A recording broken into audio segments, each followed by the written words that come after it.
अस्सलाम वालेकुम नाजरीन, सईद बलोच एक नई वीडियो के साथ आपकी खिदमत में हाजिर है। नाजरीन, पाकिस्तान तहरीक इंसाफ ने साबिक चीफ जस्टिस काजी फायज ईसा यानी अदालती गद्दार के खिलाफ होने वाले सलूक पर मजम्मत करने से इनकार कर दिया है। बाकायदा बयान जारी हो चुका है, पॉलिसी स्टेटमेंट पाकिस्तान तहरीक इंसाफ की जानिब से जारी हो चुकी है। इसकी क्या तफसीलात हैं ये आपके साथ शेयर करेंगे। और ये बड़ी हैरान कुन किस्म की सूरत हाल है कि पाकिस्तान तहरीक इंसाफ ने दबाव के आगे झुकने से इनकार कर दिया है और एक फस्तायत के मारे हुए ज़हनी मरीज के साथ पेश आने वाले एक वाकया जो वहां लंदन के अंदर एक जमहूरी हक के तौर पर देखा जाता है, उस पर बिला वजह शोर शराबा किया गया और अब पीटीआई ने इस पर रद्द अमल दे दिया है। ये क्या मामला है, इसकी तफसीलात आपके साथ शेयर करेंगे। इसके अलावा पाकिस्तान तहरीक इंसाफ ने जुडिशल कमीशन के लिए अपने दोनों नाम भिजवा दिए हैं। पीटीआई इस सारे मामले में कैसे कामयाबी हासिल कर सकती है और कैसे जुडिशल कमीशन के अंदर पीटीआई की आवाज हुकूमत के रास्ते की सबसे बड़ी रुकावट और उसके गले की हड्डी बन सकती है, ये तफसीलात आपके साथ शेयर करेंगे। और साथ ही आपको बताएंगे कि पीटीआई की जानिब से आज मुल्क भर में नए एहतजाज, फैसला कुन एहतजाज का ऐलान किया जाएगा। बज़ाहिर वाज़ेह नजर आ रहा है कि पीटीआई इमरान खान की रिहाई के लिए स्टेज तैयार कर रही है। पीटीआई माहौल बना रही है कि इमरान खान की रिहाई से पहले कारकुनान को मोबिलाइज किया जाए, उनको मुतहरिक किया जाए और जैसे ही इमरान खान की रिहाई का रास्ता नजर आए तो फिर ये तमाम पब्लिक रुख करेगी अडियाला जेल की तरफ, जहां इमरान खान की रिहाई पर उनका इस्तकबाल किया जाएगा। इसकी सारी तफसीलात भी आपके साथ शेयर करेंगे। तो आगाज करते हैं कि काजी फायज ईसा के साथ लंदन में एक वाकया पेश आया। वो मिडल टेम्पल में एक जो एजाजी बेंचर की उनको एक ओहदा दिया गया, वहां पर वो गए और वहां से रुखसती के वक्त पीटीआई के बाहर मौजूद कारकुनान की जानिब से उनके खिलाफ नारेबाजी की गई और उनकी गाड़ी के साथ वो लोग दौड़ते रहे और उन पर जो है वो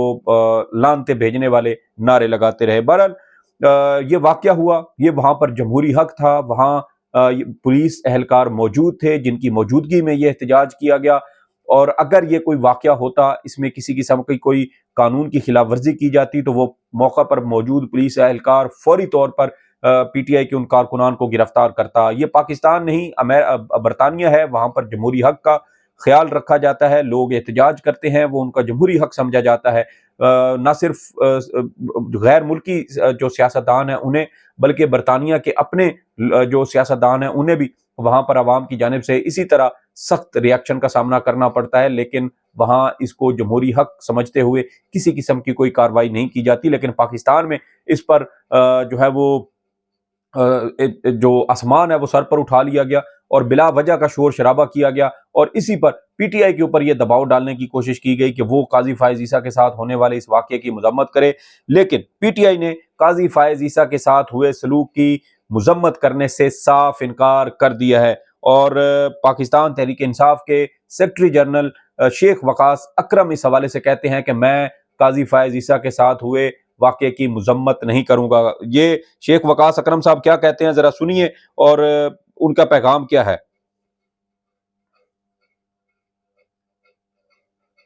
शेख साहब, एक आज बड़ी गैर मामूली चीज देखने को मिली और उसकी मजम्मत भी करनी चाहिए। हमारे साबिक चीफ जस्टिस काजी फायज ईसा साहब को निकलना पड़ा जब उनकी गाड़ी पे हमला हुआ। सर, वजीर दाखिला मोहसिन नकवी, मैं बिल्कुल मजम्मत नहीं करूंगा, आप करें मजम्मत, मैं बिल्कुल मजम्मत नहीं करूंगा। मैं ये समझता हूँ कि जिस वक्त आप कुर्सियों के ऊपर बैठे हो तो और आप ऐसे गंदे फैसले करें, आप इंसाफ जो है उसकी नफी करें, आप पार्टी बन जाए, आप मुनसिफ हो और पार्टी बन के आप लोगों से बैट छीन ले, आप जाती हैसियत पे उन पे ऑब्जर्वेशन दे, आपकी फैमिली जो है वो एक मुल्क की सबसे बड़ी पार्टी के खिलाफ बातें करे, तो फिर अवाम का हक है। दूसरी बात है, जो कुछ हुआ इंग्लैंड में हुआ वो हमारे कानून में या हमारे हिसाब में नहीं है। अगर कोई उसके साथ ये करता है फायज ईसा जैसे आदमी के साथ, तो कर सकता है, मैं बिल्कुल मजम्मत नहीं करूंगा उसकी। अच्छा सर, मैं आप मजम्मत करना नहीं चाह रहे, मगर एक बड़ी गलत रीति है, चाहे 90 की दिहाई में बीबी की किरदार कशी हो, 2000 में नवाज शरीफ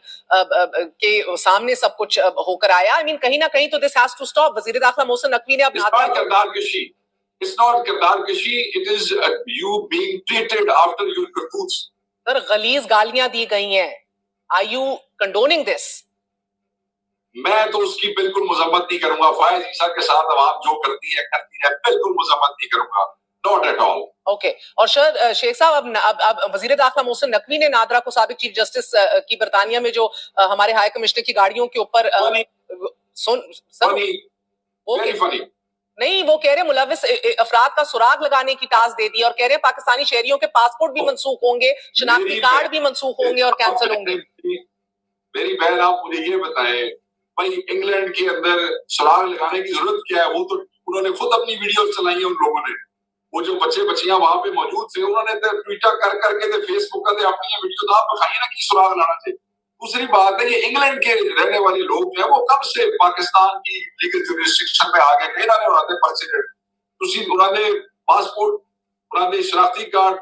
कैंसिल कर नहीं सकते। एक रिट होगी और ठग करके मुंह के ऊपर मारेंगे वो फैसला। और वहां पे अगर आप ये करेंगे तो उनको तो वहां और ज्यादा सहूलतें मिलेगी। वो लंदन वालों को पता लग जाएगा कि जिस वसाइल की वो बात करते हैं वो ठीक है, नहीं तो हमें मजाक वाली गल है, छोड़ो। तो ये आपने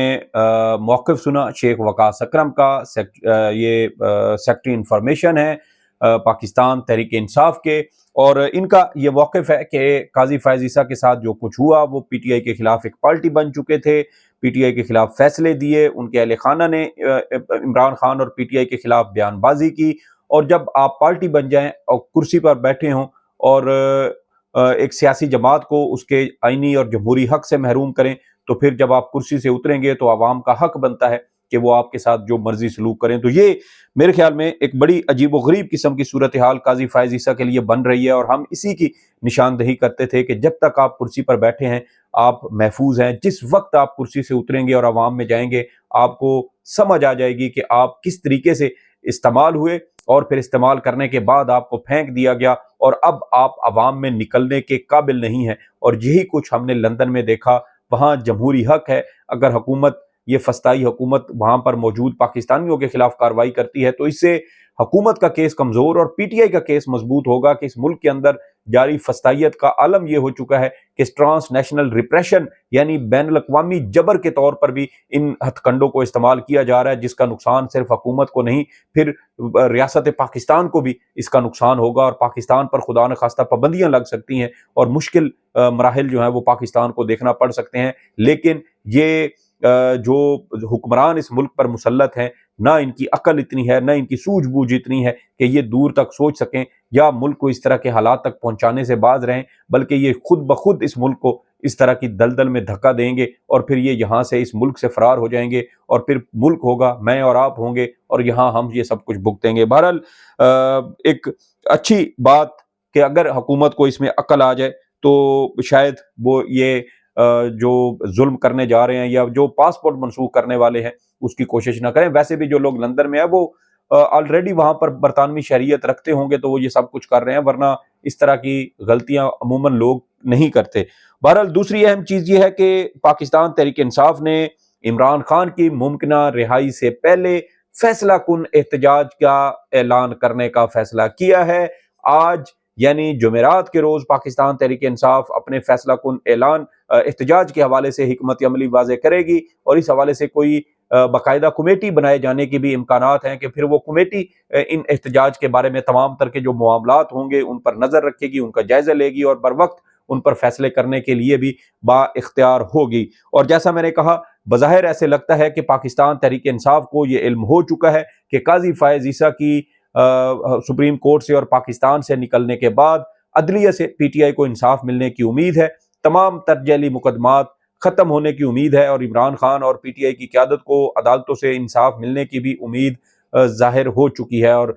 इसी हवाले से पीटीआई पेशबंदी कर रही है कि इमरान खान की रिहाई से पहले पीटीआई के मुल्क भर में कारकुनान को मोबिलाइज किया जाए, उनको तैयार किया जाए कि जब इमरान खान की अदालत से रिहाई के अहकामात जारी हों तो फिर उसके बाद इमरान खान के इस्तकबाल के लिए अडियाला जेल में हज़ारों नहीं बल्कि लाखों लोगों को जो है वो वहाँ पर इकट्ठा किया जाए। वैसे भी अगर इस बात का ऐलान हो जाए कि इमरान खान ने फलां तारीख को रिहा होना है, बरी हो रहे हैं, रिहा हो रहे हैं जेल से, तो उसके लिए शायद किसी और मोबिलाइजेशन की कोई ज़रूरत ही नहीं है, कोई तहरीक की ज़रूरत ही नहीं है। हज़ारों लाखों की तादाद में अवाम अडियाला जेल के बाहर पहुँच जाएंगे इमरान खान के इस्तकबाल के लिए। लेकिन दूसरी जानिब पार्टी की भी एक हिकमत अमली होती है कि हर वक्त अपने कारकुनान को اپنی پارٹی کو انگیج رکھنا ہوتا ہے، ان کو تیار رکھنا ہوتا ہے، ان کو مختلف صورتحال میں ان کو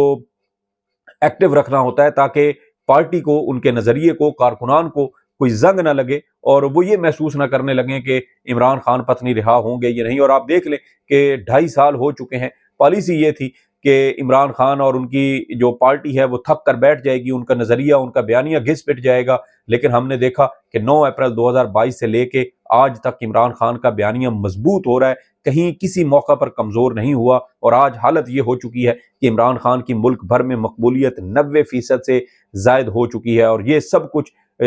کرنے میں، یہ عمران خان کی مقبولیت کو اس لیول تک پہنچانے میں اس نالائق حکومت اور اسٹیبلشمنٹ کا بھی برابر کا ہاتھ ہے، جنہوں نے ایسے ظلم اور فسطائیت کی کہ پی ٹی آئی ختم کرنے کی بجائے عوام کے اندر ان کی جو ہمدردیاں تھیں، ان کے بیانیے کی جو پہنچ تھی، وہ مزید عوام تک وہ بڑھتی گئی اور عوام عمران خان کے بیانیے پر اکٹھی ہوتی گئی۔ اس کے ساتھ اب آپ کو بتاتے ہیں کہ پاکستان تحریک انصاف نے جوڈیشل کمیشن آف پاکستان جو 26ویں آئینی ترمیم کے تحت بنایا گیا ہے اس میں حصہ لینے کا فیصلہ کیا ہے۔ اس حوالے سے سینیٹر شبلی فراز اور جو اپوزیشن لیڈر ہیں قومی اسمبلی میں عمر ایوب، ان کے نام فائنل کیے گئے ہیں، اور یہ دو لوگ اپوزیشن کی جانب سے، جبکہ حکومت کی جانب سے سینیٹر عرفان صدیقی اور